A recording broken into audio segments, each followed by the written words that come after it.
एक stop watch लो, जब भी पढ़ने बैठो ना उसमें स्टार्ट करो कि तू पढ़ने बैठ रहा है। पहली बात तो इंस्पायर करेगी कि तू पढ़ने बैठ गया है, और उसमें चेक करो कि तुम कितना काम कर रहे हो। तो आपकी जिंदगी का सबसे बड़ा साथी हो सकता है स्टॉप वॉच। ये स्टॉप वॉच ये हर दिन आपको बताएगी कि भाई तू पढ़ने बैठ गया, बोले बैठ गया। कितना पढ़ा, पूरे दिन तूने कितना निहाल किया, इससे फाइंड आउट कर सकते हो। और शिद्दत से पढ़ो यार। दुनिया में छाना चाहते हो, तुम्हें लगता है कि साला एक दिन ऐसा टाइम आएगा जब हमें लोग देखेंगे, तो छिपना पड़ेगा बॉस। हो सकता है वो 6 महीने छिपना पड़े, हो सकता है वो 1 साल छिपना पड़े, हो सकता है वो 2 साल छिपना पड़े, लेकिन छिपना तो पड़ेगा। बिना छिपे आप ये सोचो कि हमारा नाम हो जाएगा इस दुनिया में, तो ये नहीं हो सकता बॉस। और जब तक सनक नहीं आएगी ना, कुछ हो भी नहीं सकता, कुछ नहीं हो सकता। आप चाहे दुनिया भर के टाइम टेबल बना लो, अगर आप में सनक नहीं है ना, नथिंग विल हैपन।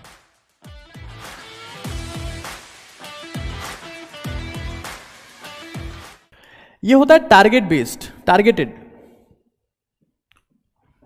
ये टाइम टेबल का मोस्ट अमेजिंग वे है, मोस्ट अमेजिंग वे।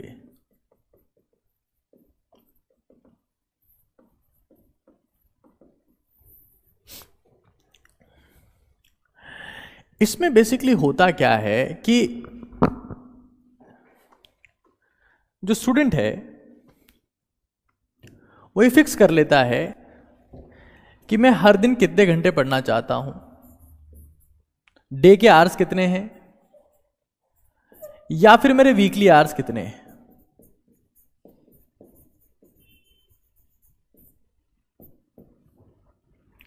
और ये काम होता है एक इक्विपमेंट से, उस इक्विपमेंट का नाम होता है स्टॉप वॉच।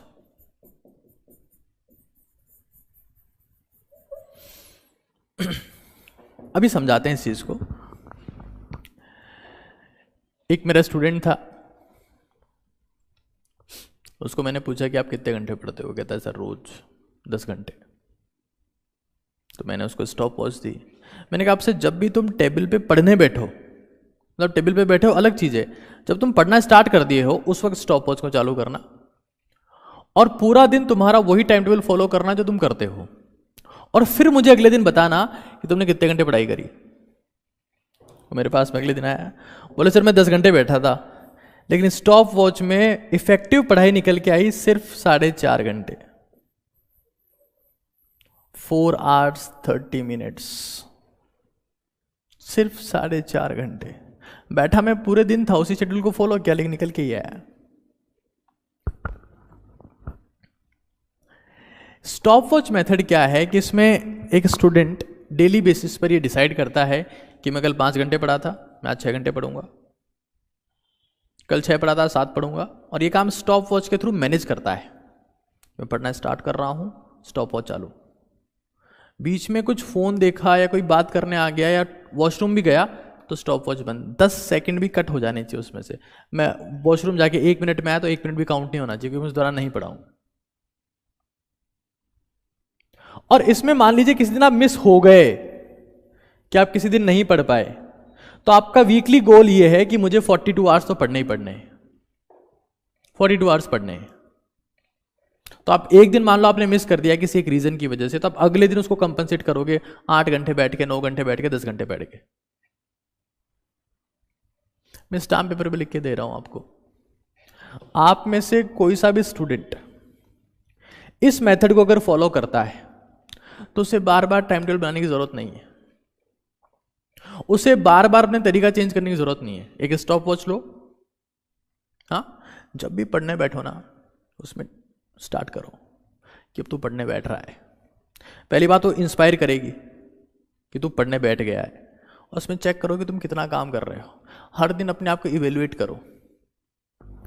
स्टूडेंट कहते हैं कि सर हमारा कोई मेंटर नहीं है, कोई गाइड नहीं करता है, कोई समझाने वाला नहीं है। तो stop watch will teach you everything.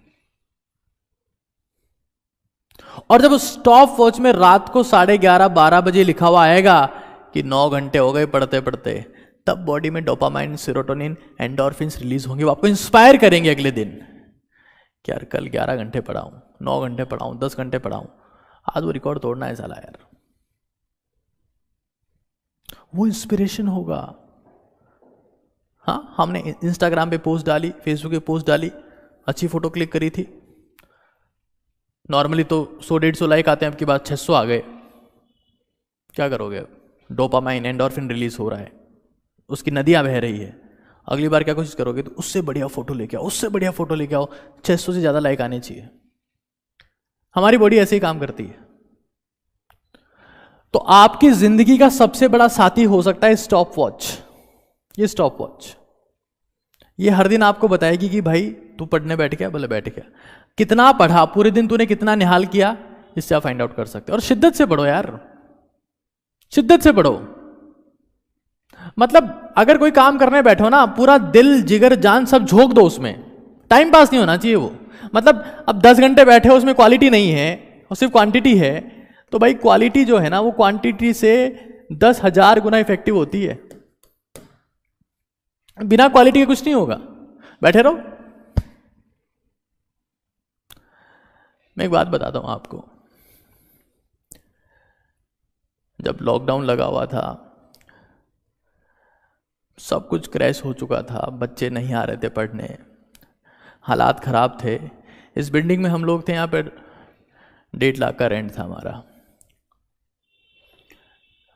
घर वाले पूछते थे क्या करते हो, रोज तो जाते हो, काम करते हो, पैसा आता है कि नहीं आता है, कुछ हो रहा है कि नहीं हो रहा है। मकान मालिक के हर दिन फ़ोन आते थे कि भाई किराए का क्या हुआ। मैंने सोचा कि यार कुछ हो नहीं रहा है, स्टूडेंट पढ़ नहीं रहे, एक किताब लिखते हैं। मैंने जितना भी मेरा एक्सपीरियंस था गाइडेंस और मेंटरशिप के लिए, हाँ, तो मैंने उस कंटेंट को लिखा और मैं सोच रहा था कि इसको मैं पब्लिश कराऊं, बट पैसे नहीं थे। मैं उस किताब को लेकर, उस कंटेंट को लेकर MTG के पास में गया, अरिहंत के पास में गया, दिशा के पास में गया, ओसवाल के पास में गया, हर एक पब्लिकेशन के पास में गया, हर एक पब्लिकेशन के पास में गया। वो मेरा फेस देख के और बोलते कि भाई आपको कौन जानता है। और हिंदुस्तान में कंटेंट नहीं बिकता है, फेस बिकता है। बिकता ही नहीं है कंटेंट, फेस। अगर आपको दुनिया जानती है तो आपकी किताब छाप देंगे, वरना घर जाओ। हर एक ने मुझे रिजेक्ट कर दिया था, एवरीवन। लेकिन मैंने ये सोचा था कि यार कोई बात नहीं, मेरा फेस नहीं है, मुझे दुनिया नहीं जानती है, लेकिन अगर फेस से कंटेंट बिक सकता है तो कंटेंट से फेस भी तो बन सकता है।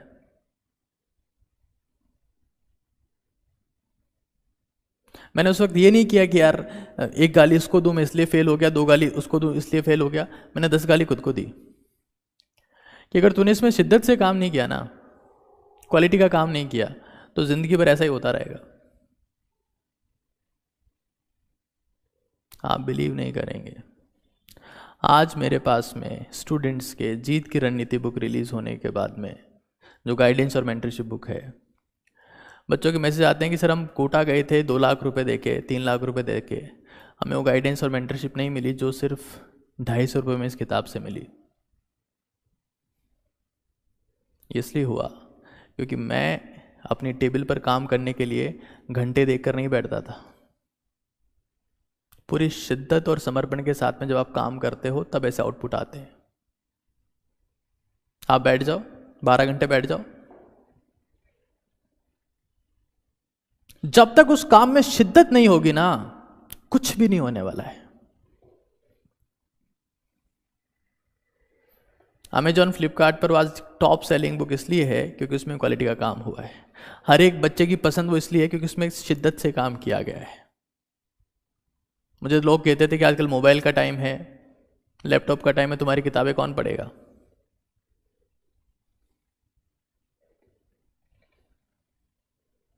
रिजल्ट तभी आता है इस दुनिया में जब आप शिद्दत से काम करते हो। और अगर दुनिया में छाना चाहते हो, तुम्हें लगता है कि साला एक दिन ऐसा टाइम आएगा जब हमें लोग देखेंगे, तो छिपना पड़ेगा बॉस।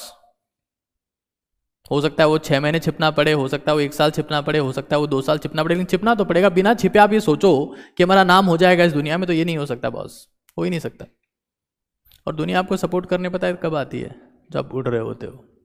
अगर आप नीचे गिर जाते हो ना गलती से भी, तो सिर्फ और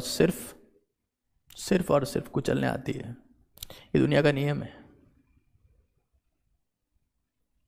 आप पढ़ते रहोगे और लोग आपको शाबाशी देने आएंगे, ऐसा नहीं होगा, होगा ही नहीं ऐसा। हंसी उड़ाएंगे, बोले क्यों पढ़ रहा है, कुछ नहीं होगा तेरे से, क्या कर लेगा तू। अपने खानदान वालों से पूछे एक बार किसी का हुआ क्या सिलेक्शन। और जब रिजल्ट आएगा ना, IIT में सेलेक्ट हो गए, डॉक्टर बन गए, एम्स में चले गए, पता क्या बोलेंगे, हमें तो पहले ही पता था। हम तो कब से ही जानते थे, तेरे कमरे की लाइट बंद ही नहीं होती थी, तो सुबह से रात तक पढ़ता था। तो यार तेरे जैसे का नहीं होगा तो किसका होगा। दुनिया के शब्द बदल जाते हैं बॉस, ये दुनिया है। गिरगिट से भी तेज रंग बदलती है, लेकिन रंग तभी बदलती है जब आप शिद्दत के साथ में मेहनत करो। शिद्दत नहीं होगी तो क्या होगा, आप हो कल कोई और आएगा, टाइम पास करेगा, निकल लेगा। स्टॉप वॉच, हर दिन ये पता करो कि मैं आज कितना पढ़ा, मैंने कितनी मेहनत करी, क्या इंप्रूवमेंट कर सकता हूं। और जब तक सनक नहीं आएगी ना, कुछ हो भी नहीं सकता, कुछ नहीं हो सकता। आप चाहे दुनिया भर के टाइम टेबल बना लो, अगर आप में सनक नहीं है ना, नथिंग विल हैपन।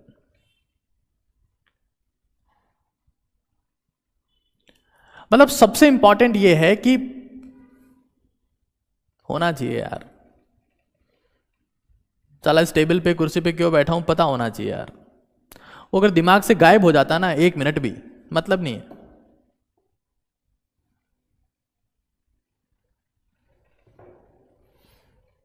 फेल हो जाओगे ना जिंदगी में, कोई नहीं पूछेगा तुम्हें,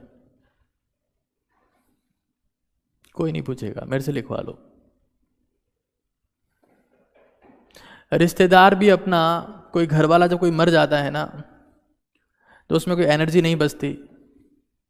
जब वो आपके लिए कुछ करने के काबिल नहीं है, दुनिया वाले जला देते हैं बॉस, राख बना देते हैं उसे, कोई रखना ही नहीं चाहता, किसी को फर्क ही नहीं पड़ता। और तुम फेल हो जाओगे ना, तुम्हारे हालात वैसे ही होंगे। मर जाओगे 20 साल की उम्र में, दफनाएंगे तुम्हें 80 साल की उम्र में, 20 साल की उम्र में मर जाओगे। इस दुनिया में मुझे पता नहीं सबसे बड़ा गुनाह कौन सा है, लेकिन एक गुनाह सबसे बड़ा है, अनसक्सेसफुल हो जाना। और सक्सेस और अनसक्सेस में एक चीज डिफरेंस पैदा करती है बॉस, शिद्दत,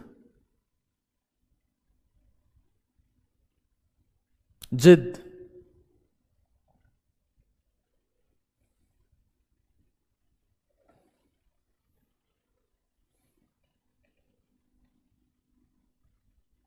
ये नहीं होगा ना तो कुछ नहीं होगा। बैठ जाओ बहुत बार टेबल पर,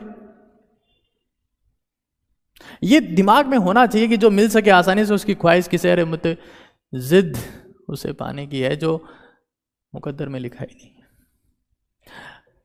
जिद और जुनून जब तक आप में नहीं होगा, शिद्दत नहीं होगी ना, ये टाइम टेबल किसी काम के नहीं है।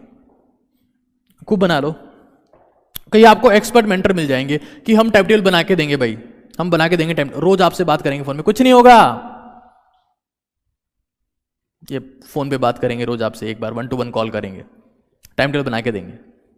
अरे क्या टाइम टेबल बनाओगे यार, टाइम टेबल यहां बनता है, इसमें जुनून में बनता है टाइम टेबल। ये मजाक, कोई आपको टाइम टेबल बना के दे रहा है, लिख के दे दिया, आप उसे फॉलो कर लोगे, फॉलो। अरे बना हुआ टाइम टेबल फॉलो नहीं होता है, जो कॉपी पे बनता है वो फॉलो नहीं होता है, जो यहां बनता है ना, यहां सीने में, ये करना है यार, करना है यार, अब वो फॉलो होता है। कोई भी लिख सकता है कॉपी पे टाइम टेबल, कौन नहीं लिख सकता उसका नाम बताओ, कोई भी लिख सकता है। शिद्दत नहीं होगी तो टाइम टेबल किसी काम का नहीं है। Stop watch, this is in just an amazing thing. करोगे तो पता लगेगा, वरना तो इंस्टाग्राम पे पोस्ट डालते रहो।